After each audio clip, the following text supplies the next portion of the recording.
So, yeah, ma'am, I'll just give an introduction to the students and then I'll Sure. give over the mic to you. A very good afternoon to one and all present here. This is Disha, Scientific Head of IADS Maharashtra. And today we are yes for her insightful lecture over here. And I would like to introduce her by giving a small gist about her. Dr. Nishita Sheth is a doctor and professionally qualified dermatologist, esthetician, cosmetician, and weight loss specialist having vast experience. After MBBS, Dr. Nishita did diploma in dermatology from Cardiff University, Mount International School of Cosmetology, UK. This was just a small gist, but there's too much to know about ma'am, and I would like ma'am herself to tell us more about her. So, ma'am, can you just take over from here? Yes. I welcome everyone here in the live webinar session of IADS with TNCC. So I've been given a topic about Botox and fillers. Botox and filler, I can talk non-stop whole day, whole night. But I have given a limited time period for the same. So let's just start. Okay, I'm Dr. Nishita Sheth. I've done my practical dermatology from Cardiff University, UK after doing my MBBS and practicing since last 15 years now. And we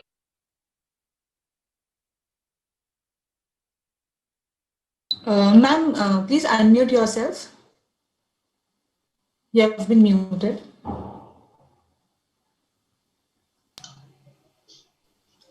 So Yes, I ma'am. have You can go ahead. Okay, I have done my MBBS and then I've done my dermatology from Cardiff University, UK. So, and we are having a chain of cosmetic clinic. It's in the name of DNCC. That's Dr. Nishita's Cosmetic Clinic. So why dentists are entering into cosmetic field? I just want to give you a very small insight about it. It's the most lucrative field about the cosmetic dentistry, you say, or cosmetic, aesthetic industry. There are so many people entering from all over the field into this. Why? Because this is the number one branch right now in any medical field, and it's the curriculum or the studies or what we teach is not a curriculum of any university or any books. So when I wanted to learn about this Botox and fillers and everything, I had to go to different part of the world and get my knowledge, and I had to do it. Dhruvi, is everything audible to you? Yes, ma'am. You're completely audible. Okay. So let's start with Botox and fillers. Why I chose this subject, Botox and fillers? Because this is also related to your face and neck, where you are actually, when you're doing your dentistry practice or as a dentist, if you see some lines, you can always advise your patient to get the Botox done. Or also, if you are saying you are on the face all the time, so when you get that kind of patient, you can always suggest them to go for the Botox and filler treatments, which are these treatments are basically you need to know about your anatomy well only. Baki, it's not that difficult, but if you know your anatomy well, you can get your Botox, treatment trainings easily. So let's just start on what is Botox and what is fillers. Okay. So Botox is a name given to botulinum toxin. So we used to learn in our medical part that Clostridium botulinism, and it used to give us, in poisoning. If it is given in excess amount, it is a poison. Basically, it's a toxin. So let's just go through one by one what is Botox and what is fillers, okay?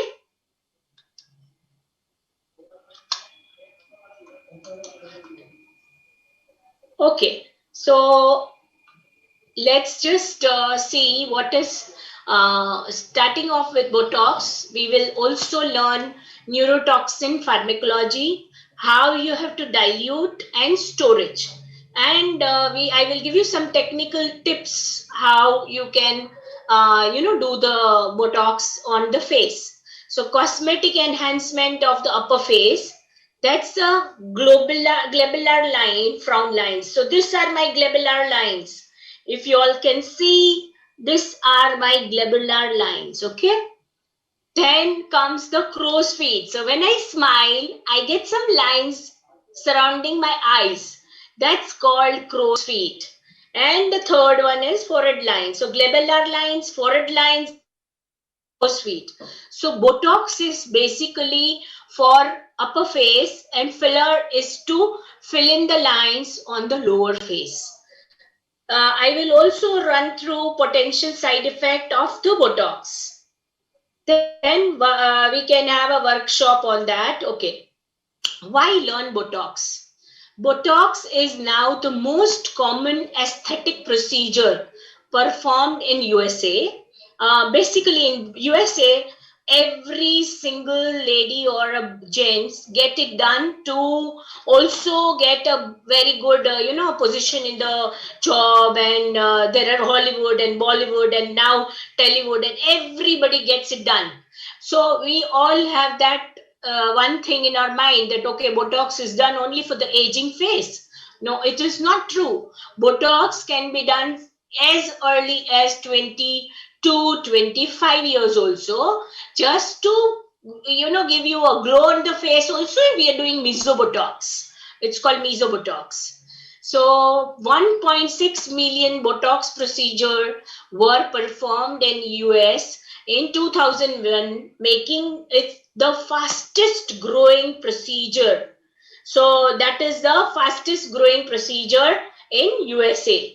Then comes the chemical peels. Then comes the collagen. Collagen is a filler. And then microdermabrasion and the facelift. So these are all botulinum toxin is produced by the gram-negative anaerobic bacterium Clostridium botulinum. 8 serologically distinct botulinum toxin exists, designated as A, B, C1, C2, D, E, F, and G. Types A and B are used for medical indication. Exotoxin A is more potent than B. Then comes the mechanism of action. So botulinum toxins are neurotoxins. So many of the time when I see my patient and they feel, okay, doctor, are you going to paralyze my face? So that's not true, basically. So they are neurotoxins. You have to tell them that it is only going to relax your muscle. By relaxing the muscle, you are going to get the skin tightening effect. So our facial muscles are very superficial. So when it is superficial, if I just put in some Botox, botulinum toxin, it is going to relax my muscle. That is all these muscles over here. We will go through what all muscle comes on the area where we are injecting. Okay, they inhibit the release of acetylcholine, the neurotransmitter at synaptic gap junction, and impede the nerve impulses. So basically, it's a neurotoxin, and it is going to relax your muscle, not going to freeze your muscle. And it's for time limits, like say 4 to 6 months, the effect is going to be there. So after every 4 to 6 months, we need to repeat the Botox. And I will also tell you all about how much Botox is needed, in which lines, how we have to do all that. We will just go through it. So we have indications like dermatological. So cosmetic correction of dynamic wrinkles such as crow's feet, glabellar or vertical frown, frontalis or horizontal frown, wrinkles on the nose, they are called bunny lines. So if I do like this, I get lines over here. These are called bunny lines. Then upper lip rhytids. I haven't seen so many patients for upper lip rhytids in India. When I was getting trained in UK, I used to see every lady used to have a smoker's line. Means they used to get this lines on the, because they used to do smoking a lot. So females having white skin and they smoke a lot, and then they develop that lines, they are called upper lip rhytids. Then angle of the mouth. So these are the angle of mouth. When we actually, if you see your face, when we age, our face becomes like this. So gravity takes the aging, and because of that, we will start having the sagging of the all the muscles to skin to everything, and there we get this line which is called DAO. So these lines, when you get this, it looks like not a happy face. So when you want a happy face, so if I do little bit like this, it becomes a very nice, a very subtle change after doing Botox, but it gives a very good confidence on the face. So also we can do on pebbly chin. Now what is pebbly chin? So when we actually, this part of the chin, like this I do, and I get some puckered appearance over here. So if I put some, hardly any 4 to 5 units of Botox, it will relax this muscle and it will give a nice tight look to the chin, and it will give a good result. Nasolabial fold. So nasolabial folds are the folds which runs from your nose to the labial, means lips. Okay. Then jawline. So if I want a very nice tight jawline, I have to put Botox, very fine units of Botox over here. And then in China and in Japan and all, they have a square face. So they have a very strong, this masseter muscle. This is a masseter muscle. So masseter muscle, when it is very strong, even female, they have face like this. So they have a square face. And for that, they come and get the Botox done in their masseter. And I do a lot of masseter Botox. And then that gives a very nice, look, and it will give you round shape to your jawline. Then you get venous rings, that's horizontal neck rhytids, turkey neck, vertical platysmal bends, but these are all very advanced level Botox treatments done. So basically, when even I train doctors, I train them into first basic, means the forehead lines, then the glabellar fold, then the crow's feet, and the masseter. This 4, if you learn, it's enough for your practice. Also, it is done in hyperhidrosis. So, hyperhidrosis, what is hyperhidrosis? So, hyperhidrosis is excessive sweating in the palms and in the soles and axilla. So, many a times, I have not done so many, but yes, in our colleagues, they have done, and they used to get students who can't write because they sweat a lot.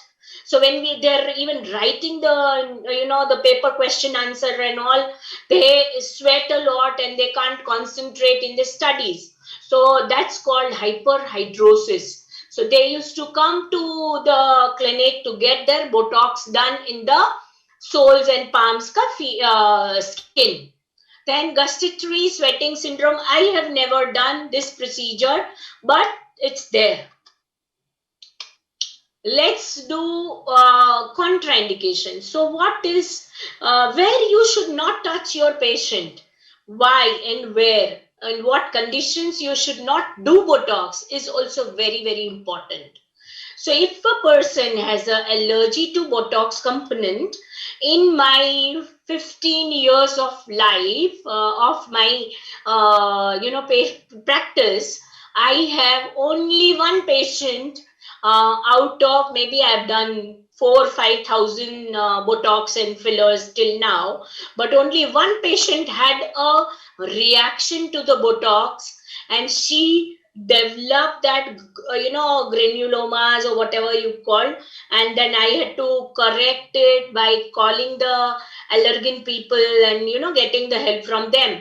So actually only one patient I had it till now in my entire practice.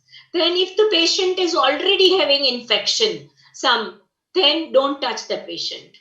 Then you can, even neuromuscular disease such as myasthenia gravis, where the muscle power is already weak.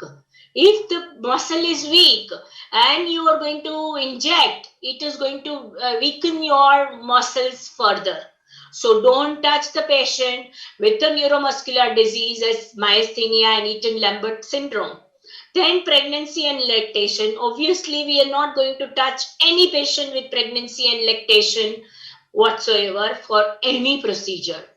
Okay. Then concurrent use of aminoglycosides, cholinesterase inhibitors, succinylcholine. This all you need to. So when you're doing your Botox, you need to find out a proper history of the patient, of any problems they have, any medical history related to any problem, and the patients with unrealistic expectation. So if I have a patient who walks into my clinic and she's 65-year-old and she tells me, doctor, only by Botox make me look young by 15 years, I can't do it. So that's unrealistic expectation. In that case, I need to do many procedure in combination with the Botox, with the filler, with the thread lift, with the vampire facelift, with all that procedures. So if the person, I happen to get so many Bollywood, and I'm a doctor to many celebrities, I'm a doctor to many stars, but they really have a very, very unrealistic expectation. They want what is not possible. So you have to make sure, so your photography is very, very important in the procedure. Like, you have to show them what all I'm targeting, and it's only that particular area is going to be treated, and you will get result only in that. So if I'm doing this, you're not going to get result for Botox over here. So you need to really tell them. Why are neutralizing antibodies important? So if I get a patient, suppose say I start a patient with 30 years or 35 years, and she keeps coming every 6 months. So after maybe 10 to 15 years, she will start developing actually antibodies, and she will have not very good result with the Botox as she used to get when she was injected first time. So that is one question. Every patient, they will say, अरे doctor आपने पहले किया था तो बहुत अच्छा result था, अभी तो मेरा रिजल्ट इतना अच्छा नहीं आया. तो 10 साल से आप कर रहे हो, तो you will start getting used to it, and you will start getting the antibodies into your body, and you will get limited effects with the procedure. So what are the available preparations in the market? So we have botulinum toxin A and toxin B. So in toxin A, it's Botox from Allergan. So I generally use Botox from Allergan only. It's distributed in USA, available in lyophilized powder. It comes into 50 units and 100 units vial. It has to be stored in 2 to 8 degrees. Do not store into the frozen compartment of the fridge. You have to only keep it in the fridge in the lower compartment. Shelf life is good if it is unopened. It's 24 months. After reconstitution, it's 4 hours. But I tell you, I've been doing Botox so much, like, I keep patients, like, when I do my Botox and I open my 100 units vial. So I try and keep 3 to 4 patients at a time and finish that vial. That is the best thing, you get the best result. But I have also used after 1 week or after 10 days also, it is no problem at all. The efficacy is same. But yes, company says you have to follow the guidelines. So toxin A, it's a Dysport. Now that comes into 500 units. So if your practice is very good and you have, so many patients coming in for Botox, then you can even use this 500 units vial. But I have never used this Dysport also, and I've never used even MyoBlock because they're not readily available in India. And you have to get order from the vendors there in US and all that. Okay, reconstitution. So each vial of Botox contains 100 unit of neurotoxins, that is point and zero point 0.5 milligram of human albumin and 0.9 milligram of sodium chloride, done with 0.9 preservative free normal saline. Vial is, so when I train doctors like you all, and I train so many doctors. So what I tell them, take a vial in the hand. So when you have a vial, it's same like an antibiotic vial. You will only see the white rim in the down part. And when you actually inject normal saline, so it has to be diluted with the normal saline. So we dilute with the normal saline. I will just tell you how many ml you need to dilute 100 units of vial. And then vial is not like this, you have to mix it, because otherwise you may lose your the vial potency and the result is not going to be good. So we have to take a vial, inject the normal saline, and just very gently you have to you need to just circulate the vial in very slow motion and not doing like this vigorously. Reconstitution solution can be stored up to 4 weeks. But yes, I have done it more than even 4 weeks, and the potency I have seen is equally good. So this is the vial which comes, it's 50 units or 100 units wala vial, okay? So stability at, of unreconstituted Botox can be impacted by high temperature. So you have to maintain a cold chain when you are taking Botox from one place to the other place, or even the person who is actually delivering the vial to you, you need to actually tell them if they've come without the storage, proper cold storage chain maintain nahi kiya, so you can actually send them back, because it's not going to be no use for you if you are taking it. So if left at 25 degree, 2.5 days result in only 1% loss of in potency.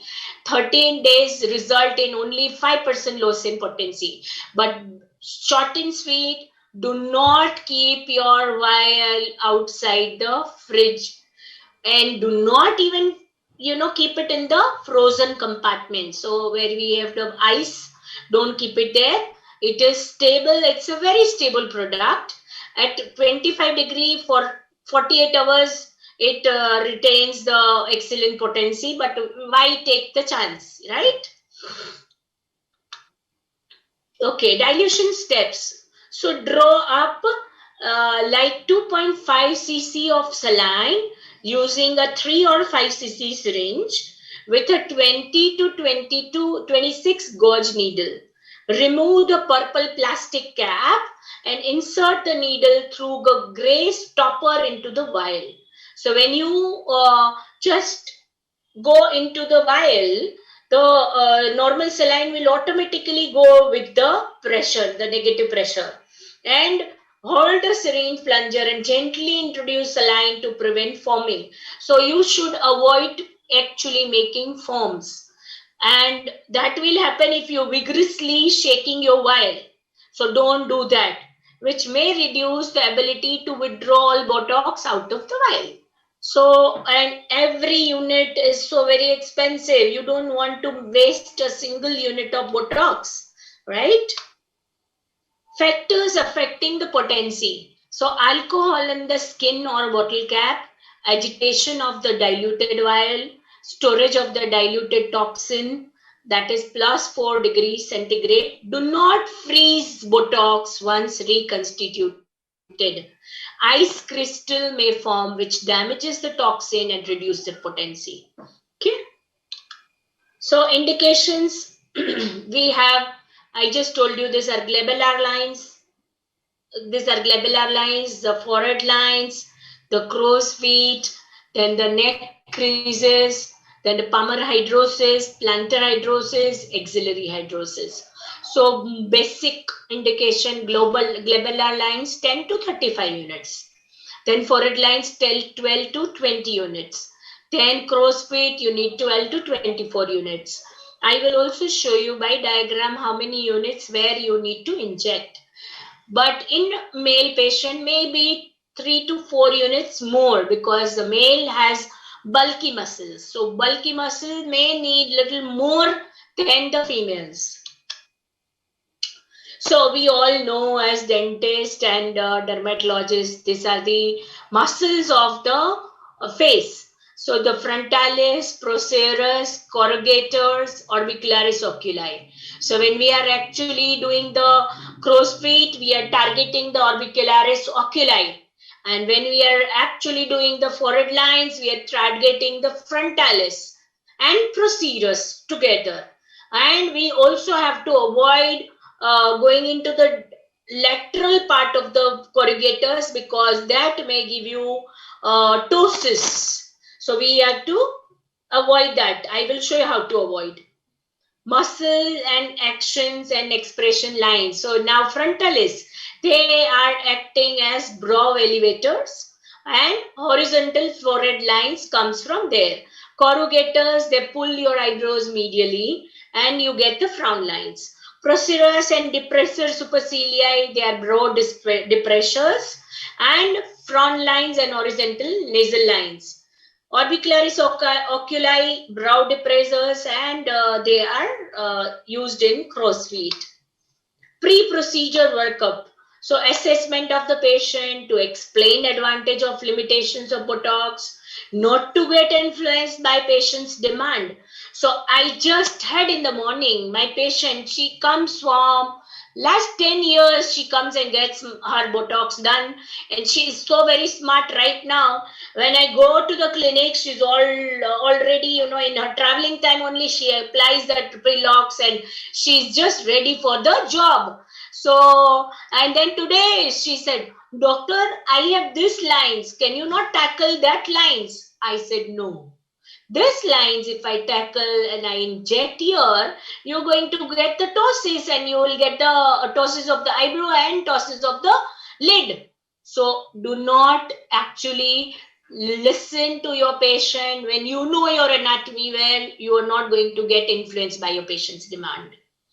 Photographic documentation is very important. Many a times patient, especially the cosmetic procedures, patient, they forget their own lines when, you know, they get the result after 1 week. They say, doctor, ये तो मेरा ऐसा ही था. And कुछ ऐसा खास फर्क नहीं पड़ा है. So when you actually show them there before and thereafter, they will know, okay, they now, you know, I cannot lie. Doctor knows everything. Informed written consent is so very important before touching any patient.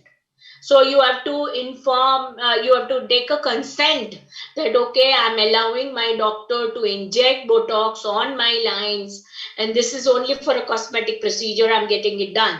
So when you have everything in line, it's not that difficult. Botox technique, Botox given under aseptic condition. ice pack or Emla is in anxious patients. But when I last 15 days back, I did my own Botox. I took my mirror, I injected myself. I was training a doctor, and she is MBBS doctor. And then I said, okay, you're going to do my left eye and I'm going to do my right eye. So I just took the mirror, I injected myself, and she was like, oh, doctor, really? I said, yes, I do it from last 15 years, don't worry. And then I let her do on my left. So without any Prilox, no Prilox was actually applied, and Emla and Prilox, and you all use that,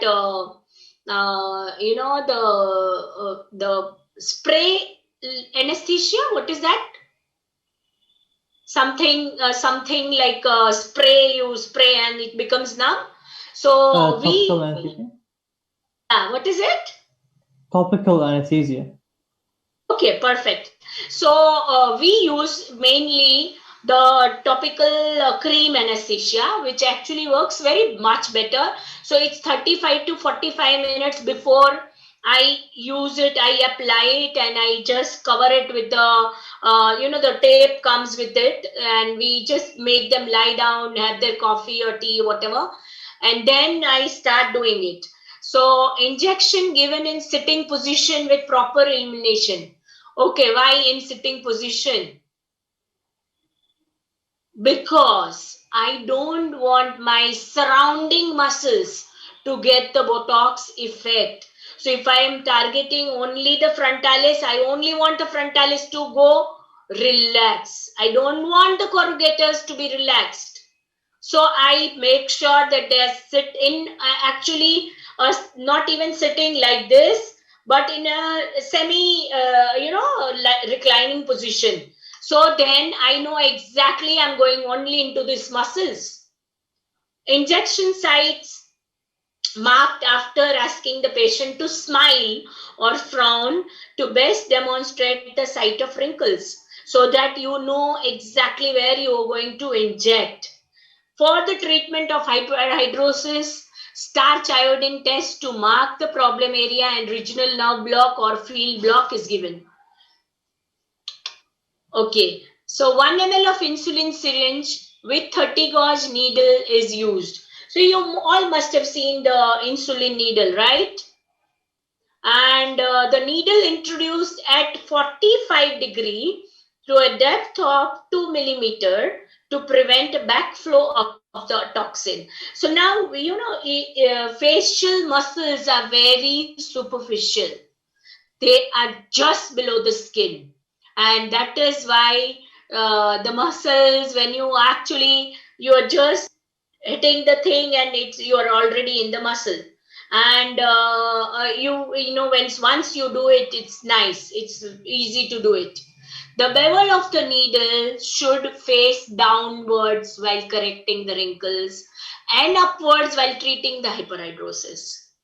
So in hyperhidrosis, you are not actually targeting the muscle, you are basically targeting the sweat glands. That is why the bevel should be upwards, and here it is downwards. Okay. End point while treating axillary hyperhidrosis is formation of a small wheal, and in palms and soles it's blanching. General injection technique tips is change the 30 gauge needle after every 4 to 5 injections. A sharp needle is less painful. So when I do my Botox, I always take 3 to 4 syringes. For my disc lines, I will just keep one. Then my glabellar lines, I keep one. Then my right eye, I keep one. Then my left eye, I keep one. So 4 needles or 4, insulin needles I do for upper face. So that it is, patient says, doctor kuch bhi pata hi nahi chala aapne kiya. So it's so painless. It is just like, they'll say, nahi doctor, abhi to kuch kiya nahi aapne. And then I show them the injection mark. Okay, see, I've already done. It's done. Hey, ma'am. Yes, any question? Sorry to interrupt you. Ma'am, I just want you to, speak in English whenever Okay. you speak the patient's part, because some of the students are from Egypt. They don't understand our local language. Okay. So just I will take care of that now. thank you. Okay. Record the technique thoroughly on a patient worksheet so you can duplicate successful treatments and modify over or under treatments. So I generally do, if they need three units in each site, I start with two units, and then after 1 week or 10 days, I can do a top up. But if I do more, I cannot correct it, right? So I generally start with the two units instead of three units, and it gives a good result. It is equally good. So I always, I don't go according to the books. I see the muscle, and then I take my doses accordingly. Have patients discontinue aspirin and other NSAIDs, vitamin E and ginkgo biloba and week prior to reduce the chances of bruising. In my practice of 15 years, I have never had any patient who is bruising and who's got any hematoma or anything after the injection is done. No patients has complained till now. Okay, hold a gauze pad and in the non-injecting hand, so you can apply gentle pressure to any site that bleeds to minimize the chances of bruising. Cosmetic indication, as I just told you, glabellar frown lines, crow's feet, and forehead lines. So factors influencing Botox dosing. Sex. I already told you, male and a female. Male needs little more dosage than the females. Ethnicity, dark and white skin. White skin actually ages faster than our skin, and the dark skin, they really have no lines till they are 50, 55 also. They're very tight on the skin. Size of the muscle mass. So I always tell all the students, all the patients, I have to analyze. So if my masseter is bulky, I have to inject more, more units here. And if this lines, the glabellar lines are actually going until the mid pupillary line, I may have to inject one more point over here. So when I inject glabellar line, I inject in the muscle that is like this, the glabellar, the procerus muscle here, and then I take like this and I inject over here. I take one side and then inject over here, and then if the glabellar are extending till the mid pupillary line, I also inject one point over here. Extent of the wrinkles. So you have to see the extent of the wrinkles and do it. Then previous response to Botox treatment. So also ask every patient, have you had any Botox before? So you will come to know what's going to be your efficiency in the Botox. Target muscles for glabellar frown lines. So we are targeting procerus and corrugators. So procerus and corrugators, but we also will take care of not going beyond the mid-pupillary line. You are not going to be lateral from the mid-pupillary line. So my mid-pupillary line only, I will be doing Botox only in this area. I'm not going to inject even if my patient says, doctor, I have wrinkles here. I'm not going to inject because they will definitely tell you, doctor, these wrinkles you've not targeted. So you have to tell them, no, it's not going to be targeted. You will get a result. Wait for 4 to 6 days. The result comes from the Botox is 4 to 6 days. Frown lines, injection site. So this is the red dots are actually, you will see the slides when I change it. Yes, ma'am, we are able to see the slide. Okay, so my injection sites, but when I inject, I don't actually mark and inject, but when I train doctors, I let them mark and then inject, but always mark when you mark the injection site, do not inject on the marking site. You have to go little over or upside or downside and inject, because that may actually give you a tattooing effect. So here the dose range between 15 to 25 units. So I will put, say, in the middle point, I will put 3 to 4 units, then 2 to 3 units on the upper side of middle part of the eyebrow, and then I will put 2 units again. So totally it will be ranging from 15 to 25 units.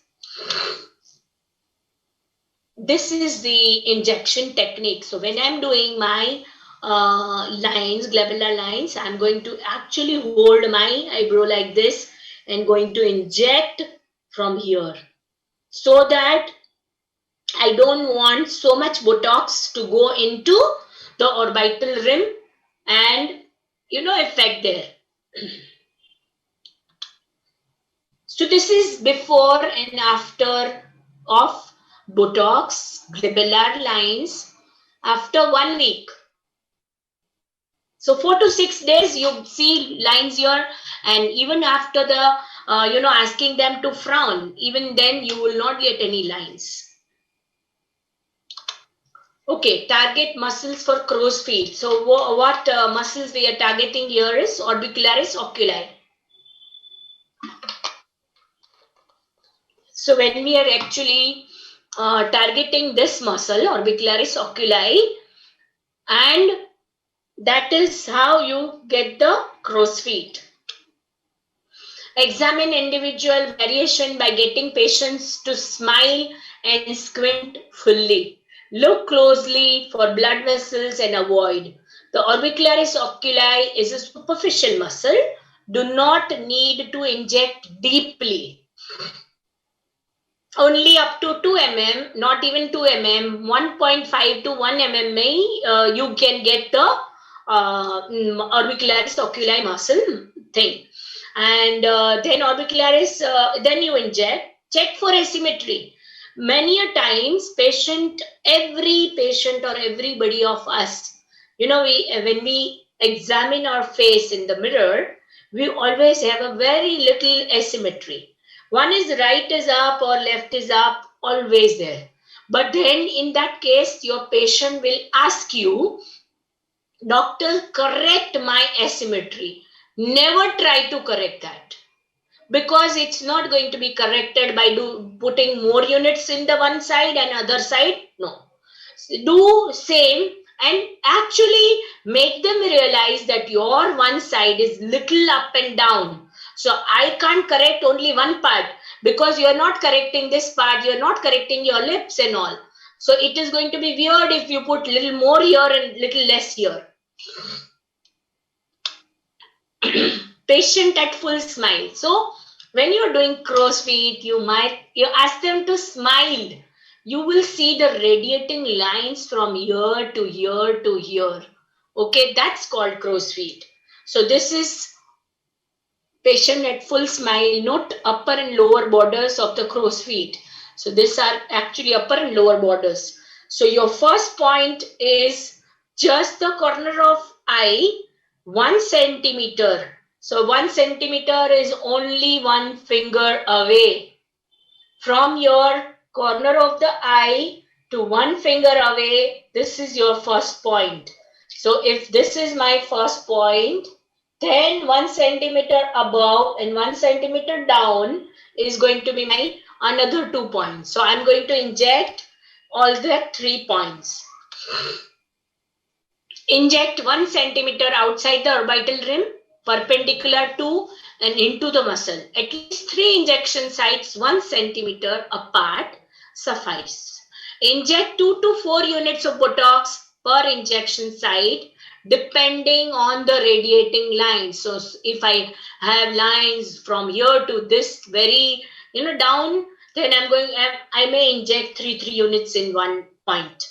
So that is going to be then 9 units. may add a second outer ring of injections where strong crow's feet extend laterally towards the ear. Injection site should be well above the inferior margin of zygoma. So this is zygoma. You all dentists know your zygoma very well. I don't need to tell you all. Target muscle for horizontal forehead lines, that's the frontalis muscle. So we are going to target the frontalis muscle. Frontal, horizontal forehead lines, careful evaluation is required. Do not overtreat. Leave some facial expression. So now this one problem I have with all the celebrities, they always want expressionless face. They don't want any lines on their face, even on the smiling or on the thing, when they do the movements. And I always tell them that, naturally you need to have a little bit of expression lines because that looks natural. Otherwise it will look artificial. But they're the one who actually wants, no, I want total no lines on my face. So males have more muscle mass than many females. Look for pre-existing brow ptosis, which the patient may be elevating their frontalis to compensate for. So many a times your patient comes with already ptosis and you need to check that and then treat. Otherwise you may end up in the complication side that your patient will come and shout in your office and they'll say, oh doctor, you've done so much wrong and see my eye now, there is a ptosis. But if you actually photograph very well, you will come to know. Look for any brow asymmetry. Approach should be conservative. 14 to 20. So here I have already marked my mid-pupillary line. So when you have a mid-pupillary line, you are not going to go beyond the mid-pupillary line. You are only going to be injecting onto the central part of it, not the blue line.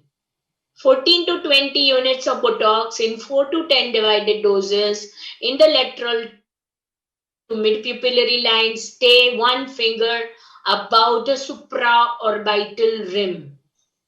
Okay, this is very, very important to avoid ptosis. So here, if you see, you are not going to actually inject onto the mid-pupillary line, say side mein mid-pupillary line, you are going to be actually into mid-pupillary line. Both the mid-pupillary line, you are going to be only into that, okay? Inject only that area to avoid medial paralysis and ptosis. With lateral elevation, Spock look also you get it. Post-procedure care, patient should not recline for 3 to 6 hours. So I have a habit in my all centers. We run 8 centers right now, and we have chain of all the clinics, and we have standard procedure SOPs. Every clinic follows the same thing. So immediately after the procedure, we give them a leaflet giving them the post-procedure care. You're not going to lie down for 4 hours from now when I'm injected. You're not going to actually massage. You're not going to do facial for 1 to 3 days actually, and then touch up with 1 to 2 units after 2 to 3 weeks of suboptimal results. Procedure is repeated after 5 to 6 months because there is complications. So pain, ecchymosis or bruising, headache, frozen face, ptosis, asymmetric results, weakness of hands when you're doing the Palmer hydrosis, hyperhidrosis, and dysphagia, xerophthalmia. Dysphagia when you're tackling the necklines. Xerophthalmia, resistance due to development of antibodies to botulism toxin, rare. Very rare, but I had one. potential side effect, ptosis, which is very, very common. If you don't know your anatomy well, you'll end up in ptosis. A consented risk of procedure. So when we have a consent paper signed, we also taking the consent for ptosis. It may give you ptosis. So we have to actually write it clearly on the consent paper. Usually unilateral, mild and temporary. It lasts for 2 to 4 weeks. Can be temporarily reversed with the eye drops, which is called Albalon or Allergan. And no refund necessary. Send a gift vouchers or gifts or flowers. Do not refund your money, because patient will come back and saying that, oh, ptosis, I've developed ptosis, doctor, give me my money back. You can't. Once you've injected the product, you cannot refund it. Potential side effects, brow ptosis, wait for natural resolution, consider infraorbital injection at arch and laterally to raise brows. Local temporary swelling is very temporary. Upper eyelid edema sometimes occur in Asian patients. Potential side effects, they are bruising. Advise patient to avoid aspirin and all the painkillers and vitamin E and all for 10 days prior to Botox to reduce the bruising. Apply gentle pressure immediately. Then eyes. Headaches and diplopia are rare. Headache is a little bit common. Potential side effect is excessive brow elevation. So this is called quizzical eyebrows. Correct with 2 to 4 units of Botox injected into the frontalis, 2 centimeter above the lateral brow. So that is correction of the side effect.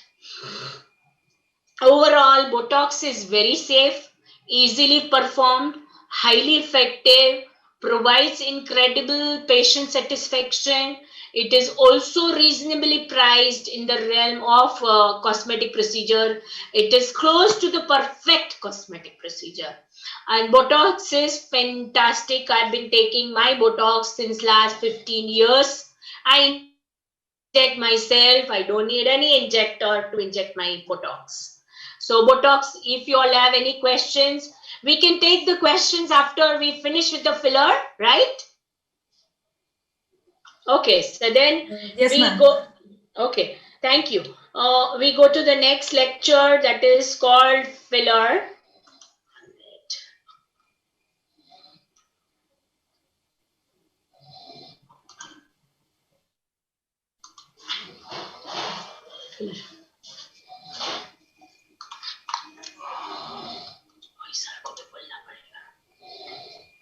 किसका हो जा रहा है वो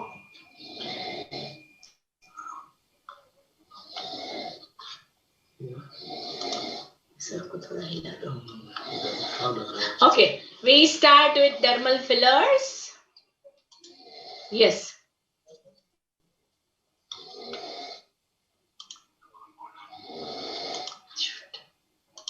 Yes, let's start with the dermal fillers. Okay, so as Botox is a very good procedure, even fillers, they are also such a good procedure. You can actually, Botox and filler, the difference between Botox and filler is Botox is used for upper face and the filler is for down, the lower face. And Botox takes 4 to 7 days to give you result, but filler is instant. So filler, I do it and patient loves it.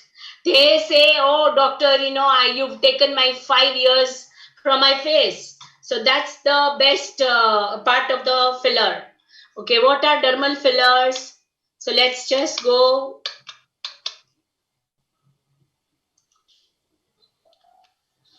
Okay, history. The filler is coming from human beings have used personal cosmetic enhancement for thousands of years. Initially, fat was grafted to fill volume after trauma. So, in the 20th century, autologous fat became the most common filler. However, cutting out the fat and transplanting it still represented a major procedure, and in most cases it did not have lasting effects. In 1970s, research into collagen production produced a bovine formulation that could be placed in a syringe and injected. The temporary nature of bovine collagen and the requirement for double skin testing led to the development and testing of other fillers in Europe and Asia in the 1990s. As we age, we start developing the nasolabial fold. So this nasolabial folds can be corrected by if we put the collagen back into our skin. So as we age, we all know that as we age, our collagen depletes in our skin and we start getting the lines, that is nasolabial fold. So main procedure or filler in 90% of the patients indication, first indication is nasolabial fold. So fillers could be used as a sculpting agents to dramatically change a person's appearance in a mere 15 minutes. Again, so there are many patients who actually come with the Prelox on, and I start injecting immediately Botox and filler. My procedure is done within 30 to 40 minutes. It's done. Fillers could be used as sculpting agent to in 15 minutes. Today, there are a number of fillers to choose from, each with its own strength and drawbacks and indications. So patient's aesthetic evaluation. Any line of facial expression become accentuated with the age, muscular hyperactivity and volume loss. Now, even I get lot of patients getting the cheek enhancement with the volume up. So we put in volume back. So as we age, I told you this becomes very like this. So even you lose your malar cheekbones, nice fat, we lose with the aging. So we put in back that and it becomes very nice and it like changes. Then you must all have heard about Leonardo da Vinci. He divided the face into thirds. Like see, from your chin to nose, nose tip to the mid eyebrow, and mid eyebrow to the hairline. So this three should be equal. But when we age, this proportion becomes heavier. So that time, you will start getting disproportion in the three part of the face. The upper, middle and lower face must be in harmony. The appropriate filler can restore symmetry, volume and recreate a smooth surface. In combination with other treatments such as Botox, they may lead to more enhanced aesthetic and longer lasting results. Indications for facial defects: either filling pre-existing facial defects or augmenting existing facial structures. Upper third of the face. So filler, if I tell you just in one line, filler is used for static lines and the Botox is used for the dynamic lines. Dynamic wrinkles and static wrinkles. Dynamic wrinkles means the wrinkles which comes on the movements. They are called dynamic wrinkles. And the static wrinkles means they are without any movement. When you age, this part becomes prominent and you start losing these lines. Well, you have very deep lines and that makes your skin or your face very aged. So we start doing that procedure. We start actually filling in that area, giving the youthful look. In the periorbital region, low viscosity fillers may be used for etched in crow's feet, particularly those that extend inferior to the inferior orbital margin. Effect of the malar eminence, scars resulting from trauma and acne. I have done so many patients with the deep scars, acne scars also. We actually filling those scars. with the filler. Nasolabial folds, also known as smile lines, the NLF cross the transition zone between the midface and the lower face. Midface, the appropriate use of a filler can remove the double bubble between the lower eyelid and the upper cheek. That is also called tear trough. This area particularly, when you get the sunken eyes or a deep-seated eyes, you start getting the groove over the area, and then you don't like that because it is like deep sunken eyes and it is always tired look. You don't have a fresh look. So patient comes with that procedure also, and they say, doctor, I don't like my this part of the face, and can you do something about it? So we can correct it with the filler. Fillers create a more uniform smoothness in the transition between the upper midface by effacing the tear trough deformity. The subject promptly loses the tired appearance caused by the dark circles. Lower face, angle of the mouth. The lower face is denominated by vermilion lips, both in contour and profile. So we all know that even when we age, our lips starts getting thinner. Now, when I used to be doing very many patients with the lip filler, in UK, I used to do only with the aging face because they had a very thin lips. But in here for Bollywood and Hollywood and all, they like the pout of the lip. And there for that case, I do the lip filler for the pout look. But in UK, I used to only do mainly for the thinning lips to give that volume back, and then it used to again give this volume and it used to look good. Pre-procedure planning. The patient should not take, again, same as Botox, avoid aspirin, vitamin E and anti-inflammatory drugs and all that. If the patient is on Coumadin, the prothrombin time should be checked. So you need to take the history of the patient properly. Are you on any anticoagulants or are you on any drugs? So you need to check then prothrombin time. Then the risk of hematoma or excessive bruising from injection is low. Then photographic documentation in any procedure, we really need that. And return informed consent. Ideal filler. A dermal filler is a natural or a synthetic material used for injection in the dermis for augmentation of soft tissues. So it should be natural or synthetic material, but it should look natural. It should not be lumpy and all that kind. An ideal filler should be safe, non-toxic, non-carcinogenic, inert, long-lasting, not too expensive. Mechanism of action. All filler work in one of the 5 ways. They occupy the space, they produce little inflammation, they bind with the water, they induce a scar formation and promote a wound healing response.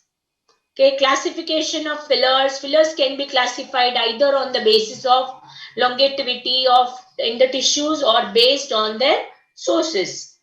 So fillers can be classified as temporary, that is for less than a year, semi-permanent for up to 1 to 2 years, and permanent more than 2 years.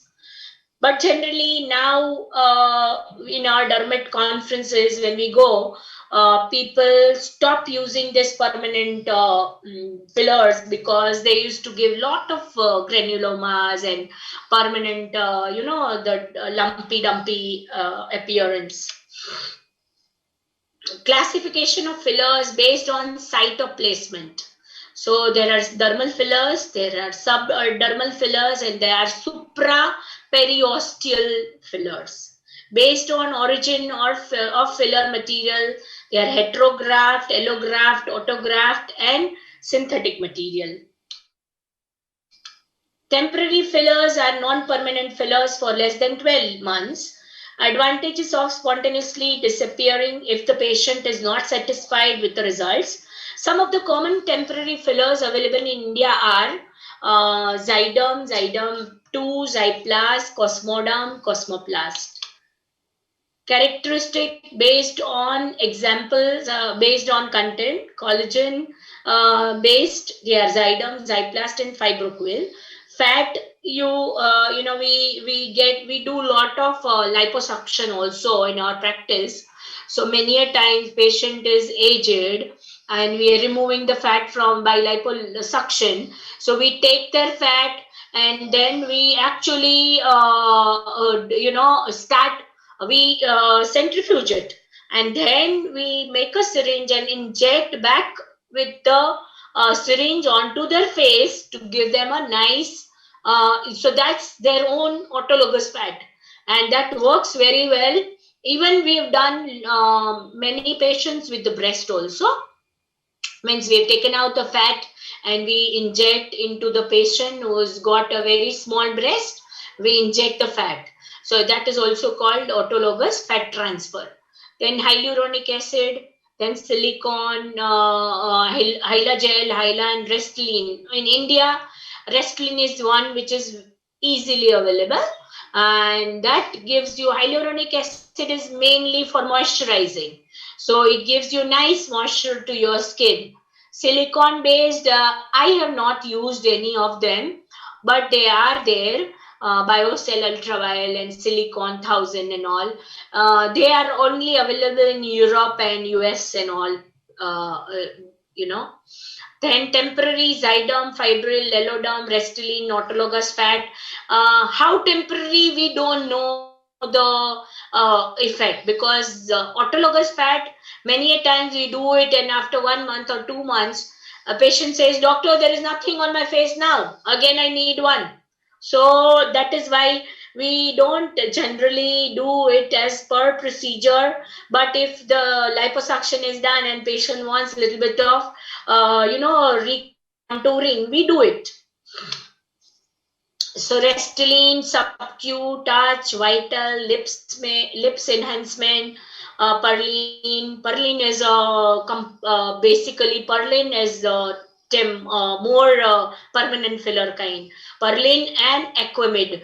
These two are available in India, which are actually permanent fillers. I have done few of them, but I am not very happy with the result, the permanent filler gives you. Semi-permanent fillers undergo slow degradation with the time over period of 1 to 2 years. Side effects with semi-permanent fillers are more common and longer lasting than temporary fillers. So basically, when you are starting the practice, I suggest you only do the temporary fillers. Permanent fillers are fillers that remain for longer than 2 years in the tissue. Side effects with permanent fillers and complication is the main issue with any permanent filler. So when you injected the permanent filler, you can't actually remove it even with the hyaluronidase or something like that. But the temporary filler, when we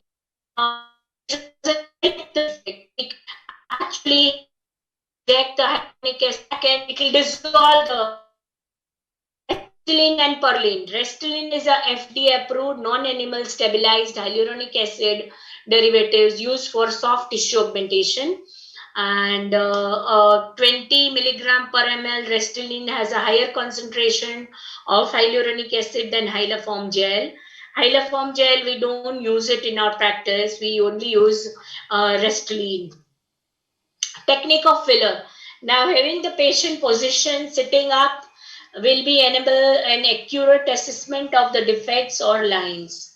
Applying the topical anesthetic again at least 10 to 30 minutes prior to the procedure for infraorbital and submental nerve blocks is often indicated. Surgical procedure, preparation of the part, topical anesthesia, implantation material available in pre-filled syringe. So these are pre-filled syringes. Botox is not pre-filled. You have to make your own Botox. Here the syringe comes pre-filled. There are some now allergan people have also started with the lignocaine. So the injection While you inject, lignocaine is also there, and the pain is little less than what we are using the normal one. Implantation material available in pre-filled syringes is injected in the dermis with 32 gauge needle. The bevel surface should face upward. So now you need to remember, in Botox, the bevel should be downwards. Here the bevel should be upwards, because you are actually filling in the lines. The bevel surface should face upwards, and the depth of the injection depend upon the nature of material you use. Hylines and all, I'm not going to go very much in detail because we don't use it. Material is injected in the serial puncture, linear, threading, fan, cross-hatching, or sandwich technique. I use the linear technique. So I go inject, come out, inject, come out, inject, and I inject while coming out. So that is much better, and the distribution is much better, and then you can always massage it where you have actually deposited the filler. Bend the needle at 30 degree, then it is parallel to the skin surface without any blanching. Inject while withdrawing to reduce the risk of vascular injection. So when you are injecting your first injection, you should withdraw and see if are you in vascular plane or are you in the normal plane. The area is massaged lightly to mold the material and avoid the lump formation. Linear threading technique, the full length of the needle is inserted in the middle of the wrinkle and the substance is injected while pulling the needle slowly backwards so that the threads of the gel are placed lengthwise in the wrinkle. Several successive threads below, above, or beside a precious injection may be required to fill the larger folds, lines, or wrinkles. Serial puncture technique, easiest. Multiple, that is what I do. So multiple injections are placed serially along the line of the treated wrinkle or a fold. It is often preferred by beginners. It is important not to inject too superficially, as this will result in lumpiness and possibly in an increased incidence of granuloma. Too deep an injection will result in a less than desirable augmentation. So you need to be exactly in the plane where it is needed. So if you go deeper, you will have no result. If you are superficial, you can develop a granuloma or the lumpiness. Injecting into the lip requires a great degree of finesse and judgment. I have been doing the lip filler last 15 years, and not a single patient I had a hematoma on the lips also. Fan technique, the needle is inserted at the periphery of the area to be treated, as when using the linear threading technique. After injecting one line like this, then I go with the needle in only, I go like this, I go like that, and I start injecting while coming out. Okay, cross-hatching technique, I don't do it, but the needle is inserted at the periphery of the area intended to be augmented and injected, as when using the linear threading technique. The needle is withdrawn from the skin and inserted 5 to 10 nanometer adjacent to the first puncture site and injected in the same way. This procedure can then be repeated at right angles to the original lines.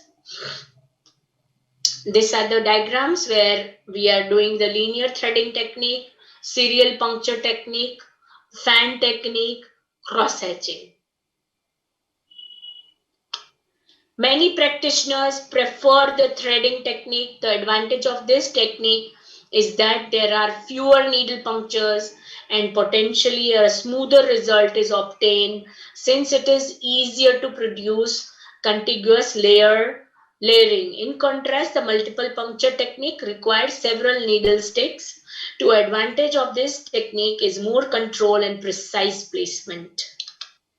Some practitioners enter the skin with a needle angle of 30 degree or 45 degree. Others prefer it more parallel to the skin. It is really a matter of personal preference. So when you start injecting, you will come to know how you are comfortable, in what plane or what degrees you are comfortable with. A rule of thumb to gauge needle depth is that for mid-dermis placement, the needle contour should be visible, but not its color.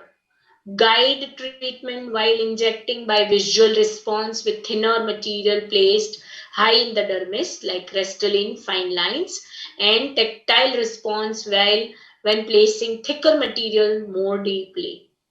Resistance should be felt, placing the thicker substance into the deep dermis. A sudden drop in the such resistance may indicate injection into the subcutaneous plane. The most difficult part of the technique for beginner is developing a feel for the needle depth. Approximately 20% overcorrection can be massaged out. More will lead to a persistent unwanted cosmetic results. Measure to achieve successful outcomes. A comprehensive treatment plan should be devised to suit the need of each patient. Choosing the right filler for the right indication is vital, where essential combination of fillers with botulinum toxin should be used to optimize the results. So I generally combine Botox and filler together to give my patients the best look. So I have patients since last 15 years. They are only coming to me every year. They take their appointment 1 year in advance and they actually come. So it's the best procedure to do. You get such beautiful comments when, after they've done, they feel, wow. Best part of Botox and filler is nobody is going to see a drastic change, but you will love yourself in the mirror. This is what matters with the Botox and filler. In such cases, like, you see that confidence on their eyes. Wow, it's nice, doctor. I love it. Okay, in such cases, so optimize the result. In such cases, it is advisable to inject the botulinum toxin first. Wait for a week to see the improvement and then inject the filler to achieve best results. But when I'm doing the upper face and lower face, I combine both at a single session. I have patients coming from all over the world for Botox, for fillers, for threads, for Cosmelan, for lasers, everything in one go. I have done. And no problem at all. But you need to know what you should do first, what you should do second. Okay? Post-procedural precaution and advice. Touch-up treatment can be given after 2 to 4 weeks if necessary. Avoid exposure to extreme cold or heat. Avoid massaging treated areas for 6 hours. And avoid strenuous physical activities for 6 hours. Pain medication can be taken if needed. Resume skincare products such as retinoids, alpha hydroxy acids the day after the procedure. So 1 or 2 days gap you have to give. Storage issues, shelf life is 1.5 years from the date of production, stored at 2 to 25 degrees. So even filler, if you put it outside in your office, it's not going to go, but it is better to keep it in the fridge, not on the frozen compartment. Combination approach, sandwich procedure. Here, where one product above the other in different planes for a better aesthetic effect, like Perlin and Restylane, Botox, laser resurfacing, peels. So I generally, basically, I combine many procedures, depending on patient sensitivity, depending on patient's budget. Because if they don't have money to do, because if I do Botox, filler, threads, Cosmelan with a skin peel and all, my budget is going to be per patient, it is going to be more than 2 lakh rupees. Yes, so if they have 2 lakh rupees, patients from abroad, they generally compare the price from their own country and they feel it is nothing. So I do it at one go, all the procedures. Complications like bruising, pain, discoloration, infection, or necrosis. In my practice, in last 15 years, I've never had any complication with the filler. No necrosis I had ever had, no granulomas, nothing. So if you know your product well, if you know which country, but got the filler done, especially this filler when you're doing tear trough and all, it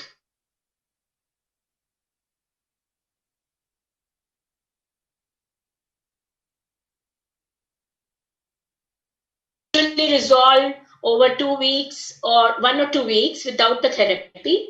Massage may expedite resolution of this problem. True granulomas are rare and can be treated initially with a low dose steroid injections. Larger or persistent granulomas may need to be excised. Procedures: temporary fillers have fewer complication and transient adverse effects when compared to semi-permanent and permanent fillers. Adverse effects could be injection related or filler material related and may appear either immediately or later. Advantages: instant result. That's the best part of filler.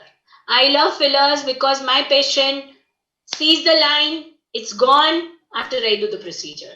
And they say, wow, one of the patient I had in Goa, and I have a clinic in Goa. So one foreigner came 3 years back and I did her Botox, fillers and threads on the same time.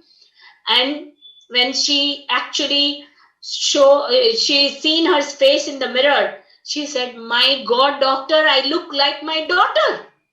That's the best compliment. Means she said, and she immediately video called her daughter, and her daughter was saying, wow, mommy, what have you done? You're looking so good. So that is the power of Botox, fillers, and threads. No downtime because it's just instant.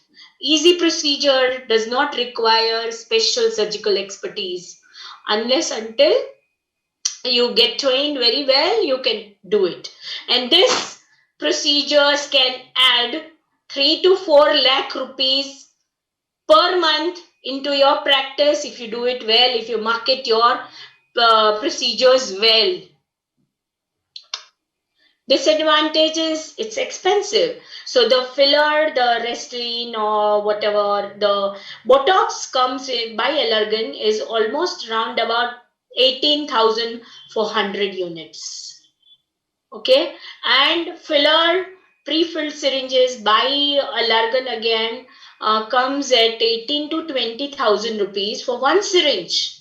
So even your product cost is higher, but if you do it, I charge almost 25 to 30,000 per syringe for a filler.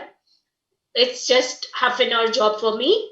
And I charge 350 to 450 rupees per unit for Botox per unit. Temporary results of fillers needs repetition about once a year. Chances of adverse reactions. Chances of adverse reaction, I have not seen any, but yes, it is there. So that's all about Botox and fillers. I hope you all enjoyed my lecture.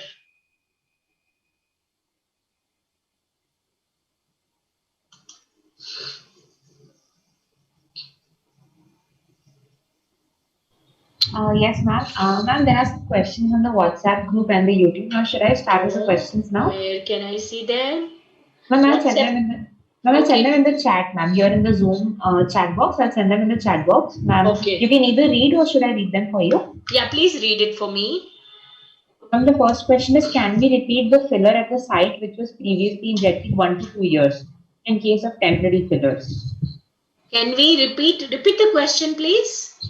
Can we repeat the filler at the site which was previously injected 1 to 2 years ago in case of temporary fillers? Yes, you can. No problem at all.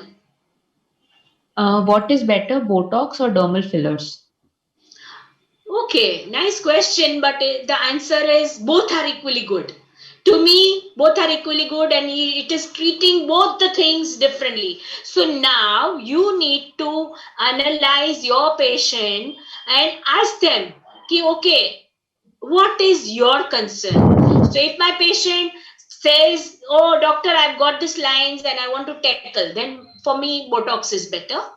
But if the patient comes with the nasolabial fold, I'm not going to do Botox here because it's not needed. She is concerned only for the nasolabial fold.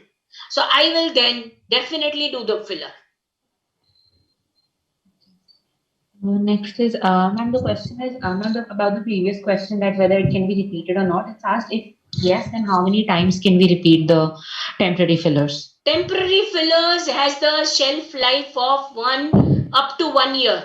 So now if my patient comes back to me in 8 months or 9 months, say many a times what happens if you do vigorous exercise and all, you may lose your fat, or you may lose, the gravity and all that takes the toll on them, and then they again start developing the line.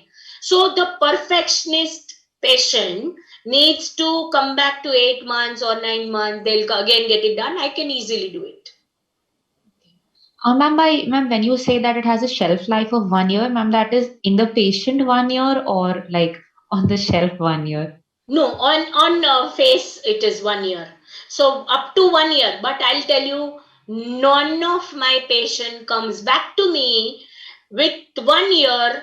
Oh, doctor, I've again developed the same line. So once I do the procedure, maybe 1 or 1.5 year, they'll come back to me. Okay, doctor, I want to get my Botox and filler done again. Ma'am, next one is, can we repeat the part that is related to the dark circles? Can we repeat the part that is related to the dark circles? Ma'am, someone wants you to repeat the part you talked about. The tear trough I told you? Yes, ma'am. Okay, tear trough generally it stays for 1 year. Don't repeat it again and again within 3 months or 4 months. It's not needed.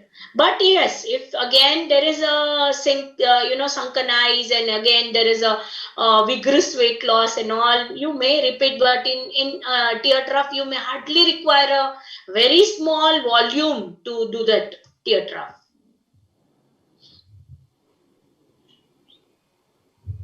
Doctor, I have a question. Ali? I've heard that. Ali, yes, you are from? From Egypt.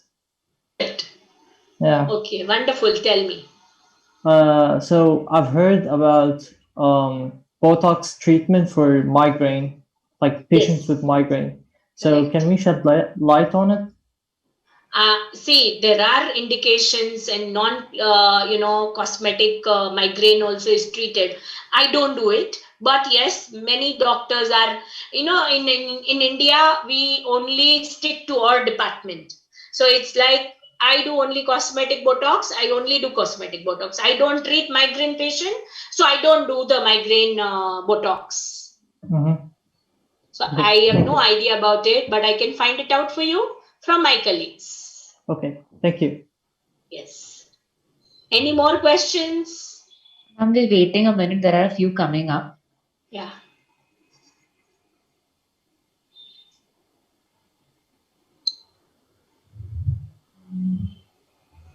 Ma'am, it was a really amazing lecture and it was so helpful, ma'am. Thank you so much. Thank you very much. No, you all were a good listener. Huh? Nice. Because I was little dozing in between. I was thinking, my God, I need a coffee. I got one coffee. But you were all listening very nicely. Thank you so much, ma'am, for such an meaningful and amazing lecture. It's my pleasure. Always to get associated from everyone. And it's nice. How much is the Botox and filler treatment in USD? Okay. So in USD, it is, let me calculate. Filler may go round about $250 to $300 mostly. Let me just give you exact figure. How much in Indian? Like in Indian rupees? India. In India only I'm talking. I'm talking about India. So I charge 25,000 for a filler, which is divided by 75 maybe. So that is $333 I charge for one syringe. Mm-hmm. 1 unit. Depending on the patient. If patient is nice and good paying, then I may charge even 400. It's Plan to come to India to get your practice. Botox, Ali? Yeah? No. Ali, come down. I will do your Botox and filler. Okay. You don't need it. You I need need it but for my crow's migraine. feet. You're developing the crow's feet, but I can see that. Yeah, I actually like them, but I ask about the Botox because I have a migraine. Okay. I have a chronic migraine, so yeah.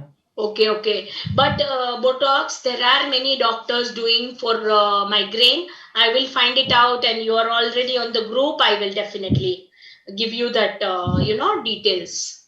Thank you so much. Ma'am, the next question is, why should people get Botox at a dentist's office? Okay, so now if I started my lecture with that only, that Botox, fillers, threads, or whatever I practice right now is not a part of any books. No university is teaching you. So it is the separate field on its own. But in India, you've heard the name Dr. Mohan Thomas. Yes, ma'am. Have you heard? He is the dentist. He is the dentist, and he is #1 surgeon right now in India. He charges for Botox not less than 500 rupees, and he is the celebrity doctor. So it's not anybody's field. It's the confidence, and if you know your subject well, you can very well do it in your clinic. Many of my dentist friends, they have started incorporating Botox fillers into their own practice, and that just by adding Botox and filler into your practice, you can. I just told you, you can actually have 2 to 3 lakh rupees difference per month into your practice, because this is such a field. Patients will never say no for all this, because they know that if I want to get my Botox or filler done, I have to spend. So I don't have any patient who is poor and coming to me as Botox and filler. So I already have rich public coming for the Botox and filler. Ma'am, the next question is, why do we dilute Botox? Because the Botox itself is the white crystalline medicine, the crystals. Why do you dilute your antibiotic? Give me answer for that. Ma'am, because when it's injected, it's in the crystalline form, so you have to. Correct. So that's the question. That is the thing. So you have to dilute, because it is coming in the white crystalline powder form. So to make Botox, you need to dilute with the 2.5 cc for 100 units vial. Then only your Botox is made. Then only you will be able to inject 1 unit, 2 units, 3 units, like that. And the next question is, what is the protocol for a Botox treatment gone wrong? Protocol for Botox treatment gone wrong. If you've heard the lecture, major problem with the Botox is only the ptosis. So I had even given the name of the eye drop, Alabron karke, you get that kind of an allergen. That kind of eye drop comes, you can start putting into your eyes, and it will reverse within 2 to 4 weeks. That is the major complication of ptosis gone. Ptosis is the major complication of Botox gone wrong. Otherwise, your bruising and your all that hematoma and all, it will get resolved by its own. But only thing ptosis, you need to put the eye drops. Ma'am, the next question is, can you tell us more about the therapeutic uses of Botox? therapeutic uses of Botox, it's a poison. So it is also used in the palsy, Bell's palsy and all, but in a very large dose, like, 500 units they use for all that kind of procedures. Again, I'm not trained into all that, and I'm not trained into all that. So basically, I don't know so many. I only know my subject very well, cosmetic Botox. Ma'am, the next question is, can you tell us more about the cons of working with Botox, short term and long term? Botox, I had also told in my slide that if you keep repeating your Botox every 4 to 6 months for 10 years to 15 years, then your efficacy of the Botox or your lines will not get vanished how it is done first time. Okay, so your body starts developing the antibodies, and thereby the result of Botox is not seen as you're doing for first or second time. You are not going to get that kind of result.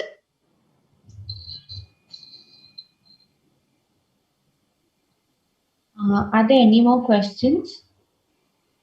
No, that's it, right?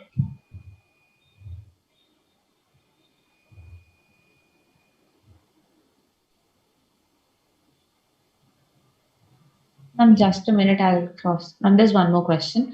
Ma'am, how can you do a Botox treatment and make it look natural? See, we are not freezing the lines. That's what we are not actually basically giving. And I practice like instead of three units, I only do two units and relax those lines naturally. I don't like that plastic look on myself also. So I definitely don't want my patient also to look like a plastic. But we have some celebrities and we have some Tollywood and Bollywood people. They always want little more. So I tell them, no, I'm not going to do so much onto this first time.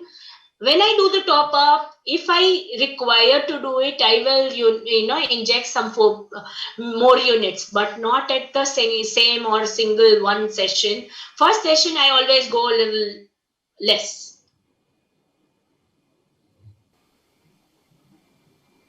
Yes, ma'am, those are all the questions. Thank you so Okay. much for the lecture, ma'am. It was very informative. And since we're all students now, we're all very eager to, learn more about Botox. How is it done? Because Sure, it's always in the anytime news. you can contact us for all that. No problem at all. Thank you, ma'am. Okay. Okay. Bye-bye. Thank you, ma'am. Bye. Oh, ma'am, thank you, ma'am. No problem. Bye-bye, dear. Bye.